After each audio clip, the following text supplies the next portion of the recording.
So first of all, I wanted to thank everybody for participating in today's call. As you are probably aware by now, we have these calls on a monthly basis just to make sure that we are keeping societies up to date with whatever's going on with MemberNation, and to sort of answer any questions or provide any information that we can to societies on the project as a whole.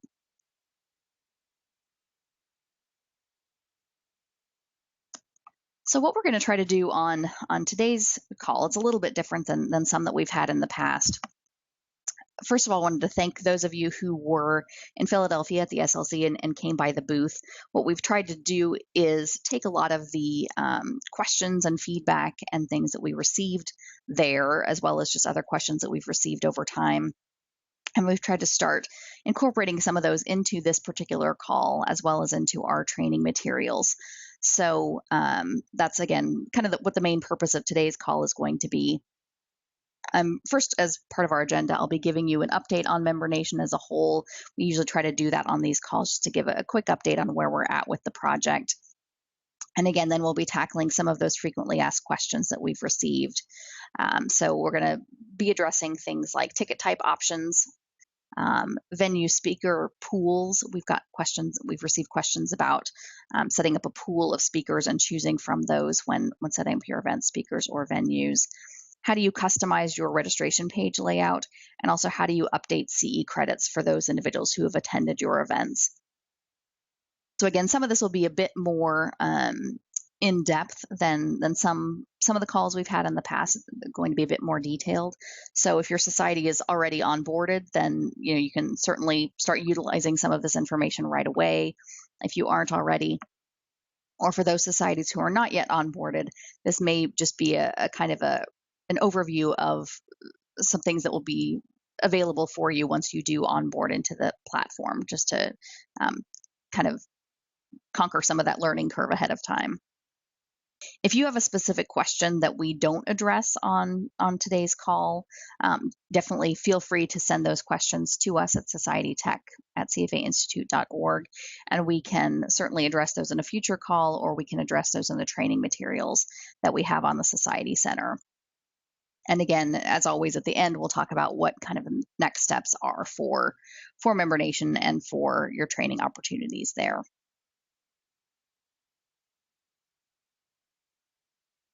So first of all, a quick MemberNation update. This gives you, again, a quick snapshot of where we're at with the project as a whole. On the left-hand side, you can see the project status information itself. There are 3 main pieces that have been launched as far as the overall project. For the event management piece, we have 19 societies onboarded now, and they've taken in over 8,000 registrations for over 200 events. There is also the basic CRM phase 1 that was launched. So again, this CRM component is integrated alongside the more functional tools like event management and email marketing. And then the email marketing piece itself was launched earlier this year. And again, as part of that, we have draft communications that are available for societies to use. And we're always looking for more samples of things that you think would be useful for all societies. And we can take your examples and create draft communications to add to the suite that's available there for societies to use. On the right-hand side of the slide, then, you can see the MemberNation delivery roadmap. Again, just the remainder of the next quarter that we're in right now. On the left-hand side, though, you can see what's currently available. Again, those pieces that we talked about, the events, and you can see kind of a list there of the different functionality that was released as part of some of the prior releases. The email marketing component. You can also see what was included in that basic CRM phase 1, and then some of the platform functionality as well. And then you can see what's coming up in these different areas. So obviously the DCT events will be coming up. Some of the remaining event enhancement features that you can see there, the ability to automate cancellations and refunds, table registrations, those sorts of features. Nothing planned for email marketing over the next month or so. But for CRM, will be launching that basic CRM phase 2.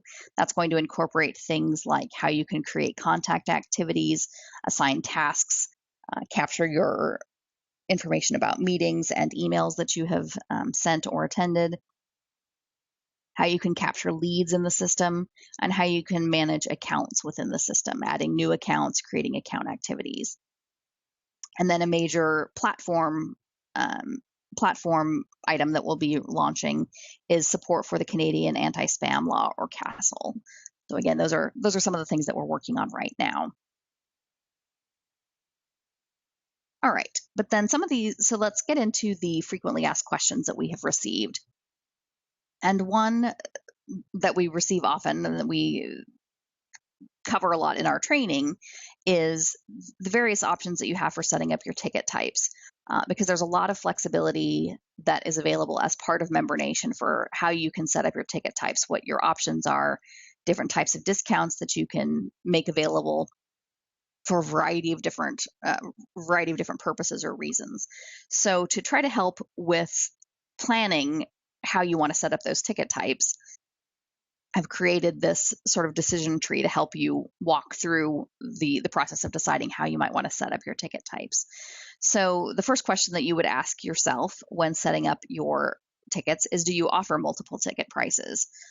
For most events, for most societies, the answer is going to be yes, but it's possible that you might have an event that's free, and it's free for everybody, regardless of who they are and who's attending.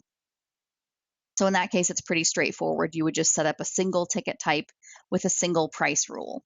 And we'll take a look at this in the live environment in just a second. But for those of you who may not be onboarded yet, just to explain what the difference is there, with ticket types, that determines what would be visible when you first go to an event.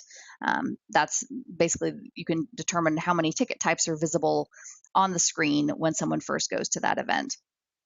If you have just a single ticket type, then there's only the option to have one ticket type appear there on the screen. But then for each ticket type, you can set basically as many price rules as you would like under that ticket type. And then those price rules will determine, so with the ticket type, that starts with kind of a default price rule, but then you can set up additional price rules that will determine for a specific individual or for a specific situation or for a specific date and time. It will determine the price that is currently displaying for that particular ticket type at that particular time. So it's a bit confusing to have, but it does offer a lot of functionality and flexibility for setting up your pricing. So again, and I'll show you again what this looks like in the actual system. It'll make a bit more sense then too. So, but again, for most events, for most societies, there's going to be more than just a single price for most of your events. So then the next question you might want to ask yourself is, do you offer member discounts? If the answer to that is no, that your prices aren't determined by membership status, then again, your best bet is going to go with a single ticket type. So again, individuals would just see that single ticket type when they log in. But again, you can set your multiple price rules based on those additional multiple prices that you offer. So you could have one price rule that has a source code assignment, or basically which amounts to a discount code. So again, you could set up a price rule that says, okay, if somebody uses the coupon code of candidate, then they're going to get this discount rate. Or you might have another price rule that offers them an early bird rate. So if they register by, in the next 2 weeks, then they're going to get this cheaper rate than they would on the default rate. So again, you can set up those multiple price rules on that single ticket type. If, however, you do offer member discounts, or essentially discounts for any sort of relationship that they have with society, it doesn't necessarily have to be a membership relationship. It could be, again, a candidate relationship, or it could be any sort of relationship that is, again, determined within the system by kind of the badges that we use on an individual's record. Again, they're not a physical badge, but kind of a way of tagging those records. So again, if those tags or badges are what determine some of your discounted pricing, then the next question you might ask yourself is, which prices should an individual see? Should they be able to see all of the prices that are out there? Or should they only be able to see the price for which they are eligible? If you are okay with them, or if you think that they should only see the price for which they're eligible, then in that case you would want to create, again, a single ticket type, and set up multiple price rules that have those badge assignments on them. So again, you can have a price rule and assign the badges to it that should display for that particular price. If you want individuals to be able to see multiple prices there, not necessarily just the price for which they're eligible, then the next question you have to ask yourself is, do you want to set this up kind of on the honor system to where an individual can see multiple prices there, multiple tickets, and then it's up to them to choose the one for which they're eligible? If you say yes to that, if you basically want them to just choose which prices they're eligible for, then you can go ahead and set up multiple ticket types, but you don't have to have any sort of badge assignment there. You can just set up all of the prices and let them choose the price for which they're eligible when they go through the system.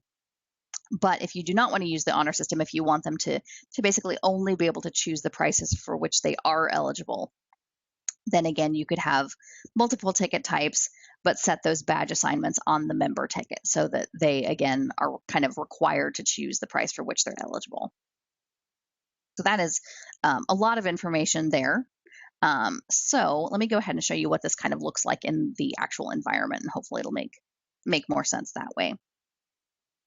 So first of all, this is an example of an event that I created in our test environment, and this just shows you what I mean when you say that you can have multiple ticket types. So again, this is what an individual would see when they go to register for this event, and they can just see all 3 ticket types that are out here.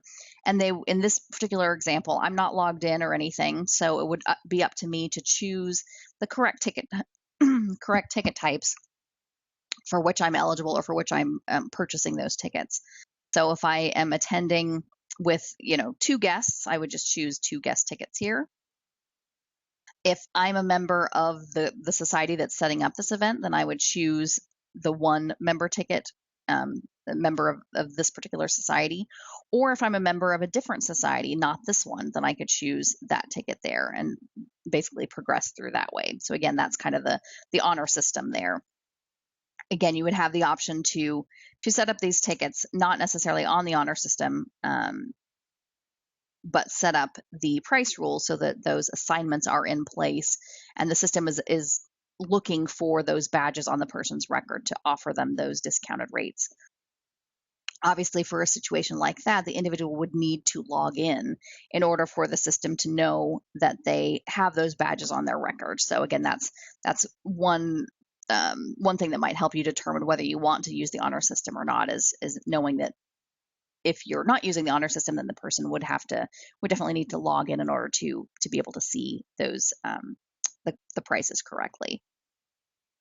So again, this is what it would look like on the front end for somebody actually registering for an event, and this is what it would look like on the back end when you go to actually set up those price rules.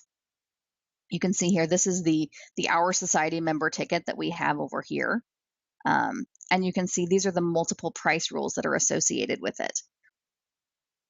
You can see that for this particular price rule, this is the discount, so there are no sort of criteria set on that particular price rule. For the all member price,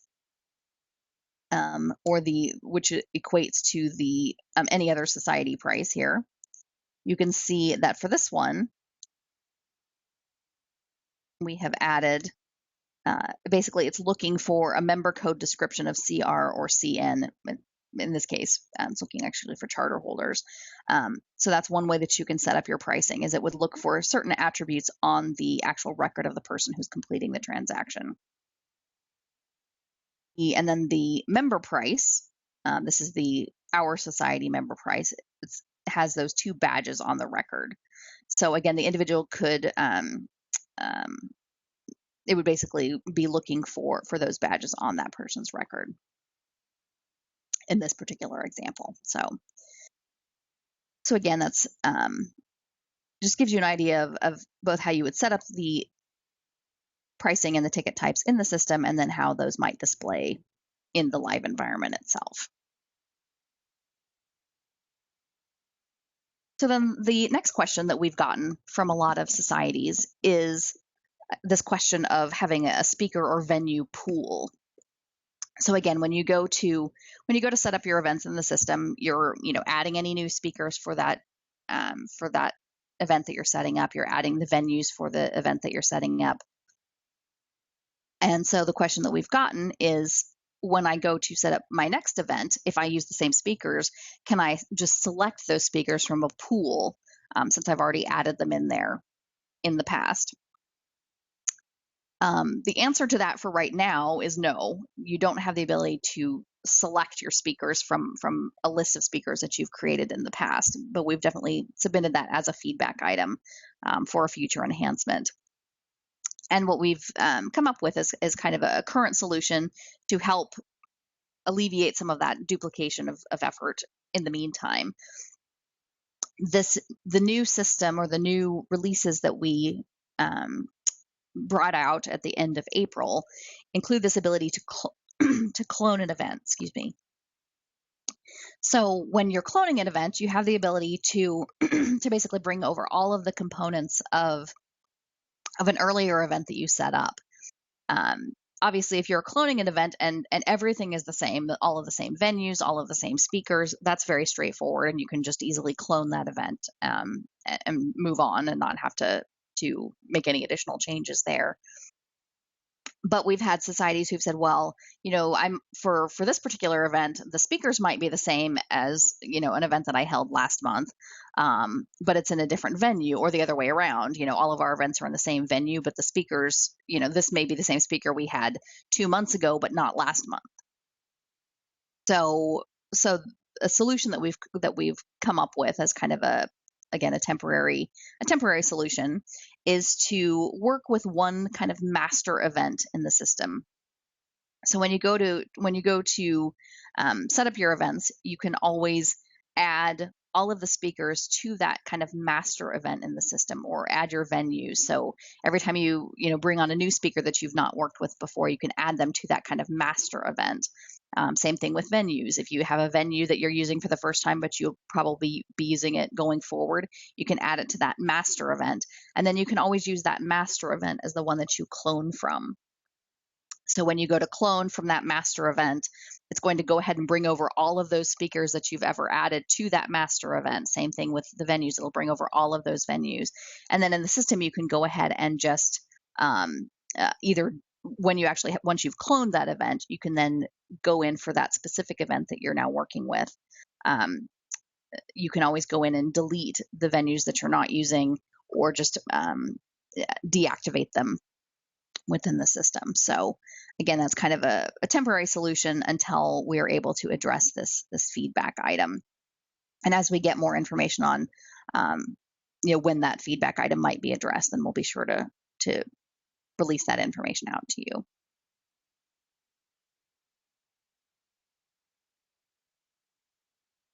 So another question that we've gotten is, how do you go about actually customizing the way you want your registration to look? So again, this is another feature that was part of the release at the end of April. It allows you more flexibility as far as setting up what pages and tabs you want to be visible as part of your registration page. So I wanted to give you an actual a demo of what that kind of looks like in the system. So here, again, this is the event that we had seen before. Our kind of our ticket selection, this same event here. So this is what's called the event builder. For those societies who are already onboarded, you're probably familiar by now with what this looks like. But for those societies that are not yet onboarded, this is essentially what the platform looks like when you go in to start creating your event. And you basically click on these different tabs and add your different details for your specific event. And one of the tabs that is available is this Pages tab. And what this offers you is the ability to go in and configure the way you want your actual event to look, your event registration page.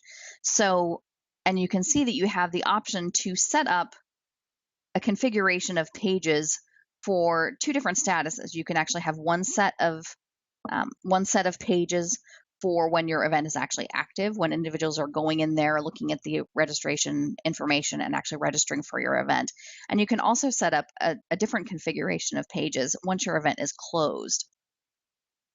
So this is helpful because, you know, when your event is active and individuals are registering, you obviously want to provide as much detail as you can for individuals, so that they know what the information is for that particular event. But once the event is over, you may not want to necessarily give them the overall agenda for the event, or you may not need as much detail about obviously registration and things like that. So you can customize what information is available on that registration page at different stages in the process for that event. And it's pretty straightforward for going in and actually modifying this information. So you can see that these are the default pages that are options for setting up your event. And you can first of all decide the order in which you want them to appear. You can just drag and drop them to get them in the order that you'd like. And you can also decide whether these pages should be published. To publish a page, you can drill into any of them using the edit icon here.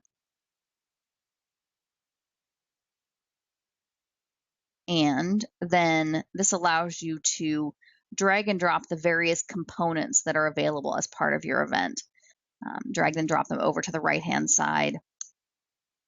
And then you can rearrange them over here as well. So basically for the overview tab, these are all of the components that will appear on that screen. You also, for all of these sections, you also have an HTML component. That's the name of it, which does not necessarily mean you have to put your content in there in HTML. You can see that once I've added that, you have the ability to put in basically any text you would like. You can add a link, you can add images. So again, this is helpful.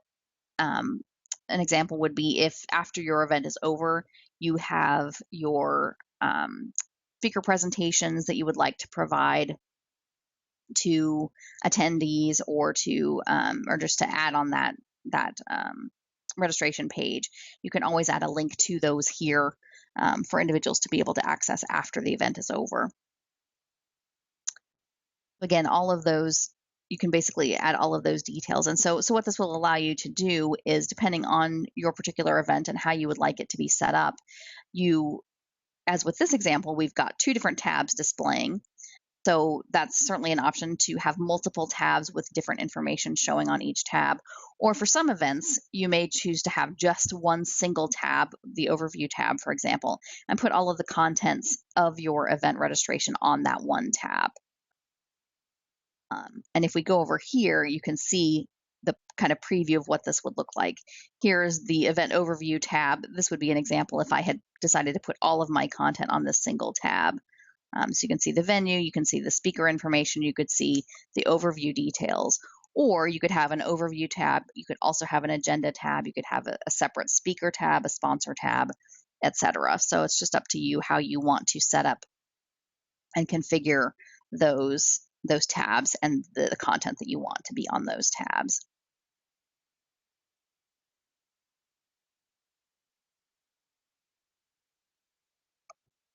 And then kind of a final question that we've received often from societies is, how do we go about updating CE credits for those individuals who have attended our events? Individuals obviously would have the ability to update their own CE credits, but for a lot of societies, they like to provide this as kind of a service where they go in and actually update the credits for individuals on their behalf. So what I can show you is in the actual Salesforce environment for any of your events. So if you get back out of the event builder and into the actual Salesforce interface, which looks more like this, then you're always going to be able to see all of your attendees for that particular event. And so what you can do is at the top of each event that you have, you're always going to have this View All Attendees button. And if you click that, then again, you can see all of those individuals. In this case, they're all me. But what you can do is once your event is over, or during the event, if you would like to, you want to check and indicate which individuals actually came to your event, because obviously not everyone who registers is necessarily going to be able to actually attend, and you want to make sure that you're offering those CE credits just to those who did actually come to the event. So obviously in this case, we just have a handful of individuals, so it's pretty easy to go in and check the boxes to say which individuals actually did earn that CE credit.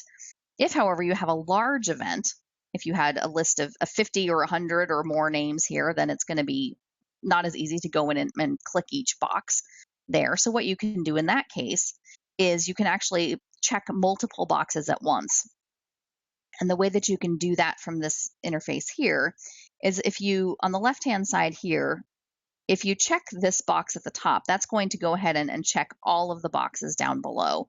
And that will allow you to basically make any change to one of these checked records, and it will make that change to all of the checked records. So you can see if I now check this box, it automatically checks all of them here. So that's one way to easily go in and check all of the boxes there for all of your records. So, that's handy. If all of the individuals who registered for your event did come, then you can easily check all of them at the same time. But you might have, 100 individuals who registered and 97 of them came to your event. So in that case, you could go ahead and check all 100, again, using that option that we just looked at. And then what you can do is you can uncheck this box. So you're no longer working on all of those records. You're back to working individually. And then you can individually go in and uncheck those boxes for those individuals who did not attend your event. So once you have the education credit earned box checked for everybody who did actually come to your event, then you need to actually save those changes that you made. So then what you can do is you can go back and check all of the records again, just to indicate that now we've basically selected all of these records, and we now want to save the selected records with the information that we have provided here. So we're going to go ahead and save those selected records. So now what I've done is I've gone ahead and saved this information to show that these 4 records were for those individuals who did actually come to the event. Once you've done that, you can go back to your event, and we have another report here, the Attendee Education Credit Update. And what this will do is it will pull the information for those individuals that you've indicated did come to your event and should receive credit. It will pull them into a customized report that's in the exact format that's needed for that CE admin tool. As of right now, that admin tool is still separately housed. It's not directly integrated with MemberNation. That's definitely feedback that we've gotten as well from societies, that they would like to see that change going forward and have a more direct integration. So we definitely have that in our feedback information as well. But for now, what you can do is, again, click that button there to launch the CE credit report. And once that comes up,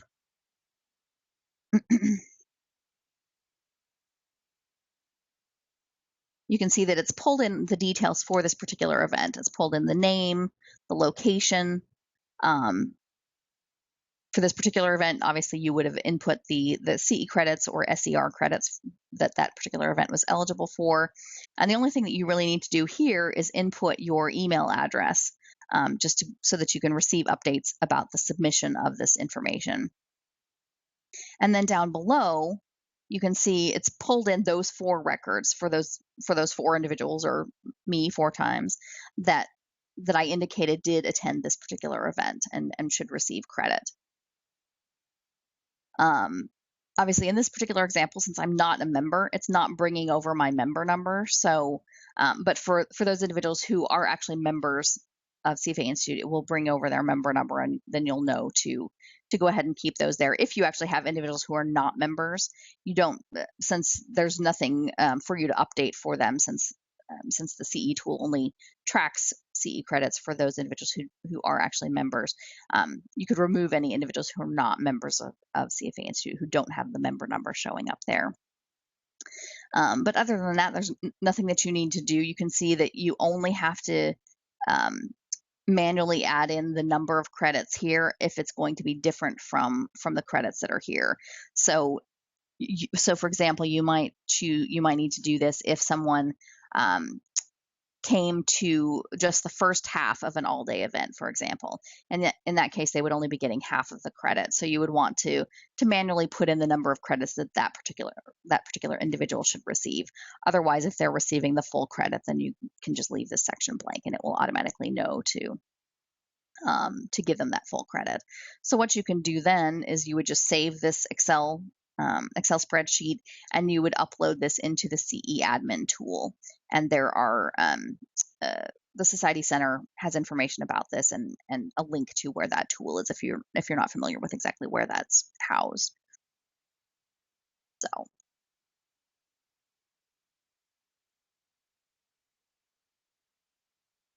those are all of the frequently asked questions that we wanted to cover. Again, these are all captured on the Society Center and the training materials, or for some of the newer features and functionality, we are finalizing some of those training materials, so they should be up there shortly.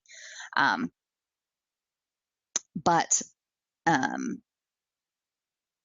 again, we definitely welcome your feedback on any other questions that you may have or that you think would be helpful to address either in a future call or in training materials to be added going forward. So kind of what's next for MemberNation and for these calls. Obviously, you can always find more information on the Society Center. This just gives you a link to the MemberNation page there, and that page is where you can find the information about the roadmap and the status update. Again, if you have specific questions, then you can email Society Tech with those, and we can address them there, or again in a future call or training materials, whatever makes the most sense. And then again, we'll be having our call next month at the end of it's usually the last Wednesday of each month. I'll actually be out of town that day, so the exact date for that remains to be seen.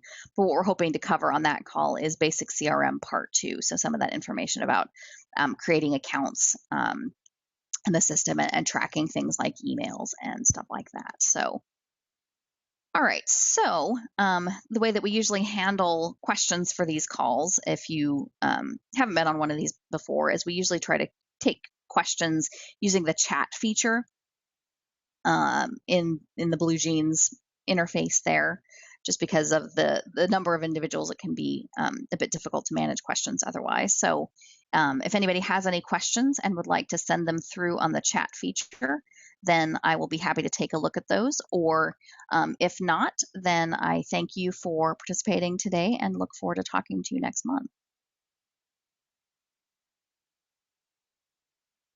So we've got a question here about bulk uploading new contacts for email marketing. So within the email marketing, the way that you're going to manage your recipients for a message, it's always going to be by using reports within MemberNation itself. So you shouldn't necessarily need to bulk upload anybody just for email marketing. If you have a contact that you'll be, reaching out to going forward, then you would want to, you would be able to add them to your MemberNation data. So, which begs the question: is it possible to upload those contacts into actual MemberNation itself? And the answer to that is yes. If a society has just a one-off contact, then you can certainly add those individuals, individually if you would like. But if you have, say 50 new contacts that you want to be able to send communications to going forward, then we can certainly get a list from you of who those individuals are, and we can help you bulk upload those going forward. For those societies who are in the process of being onboarded, then that's an automatic part of the process. We'll get a list of those individuals from societies during that onboarding process, and we will upload them as part of that onboarding process. But going forward, we can always help with that as well. And then another question about is it possible to send out reminders for emails? And yes, it is. And that's one thing that I'm working on putting together training materials for, as well as how you can conduct almost like a campaign for your messaging to be able to send out a one email and then send out a reminder email to that same group of individuals going forward. So again, stay tuned for training materials on how you can do that.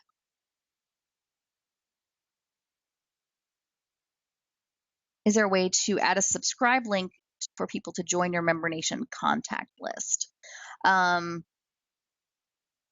So yes, the answer would be yes. And I guess the question there, so you could add it in a variety of different places. You could obviously add well, and I guess it depends on whether you want them to be able to be manually added to the system. Or automatically added to the system. There's not a way right now for them to be able to automatically add themselves to MemberNation, although that is something that we're kind of looking at going forward, with this ability to have kind of a profile that somebody can have.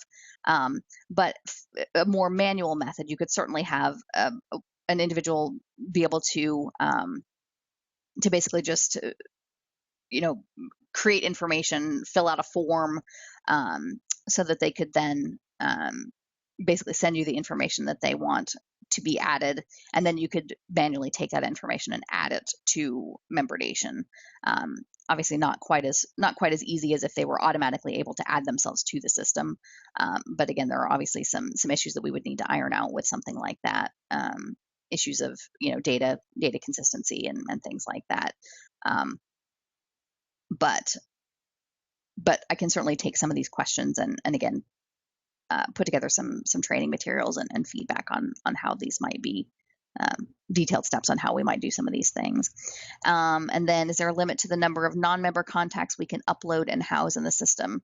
Not to my knowledge. I think that there's not any restriction on that. Any individuals that you want to have in the system because you want to be able to reach out to them or invite them to your meetings, or offer them discounted rates based on whatever sort of criteria you would like. We can, again, you can certainly add those individuals individually yourself, or if you have a bunch that you want to add, then we would just need to get a list from you and we can help you upload those in bulk.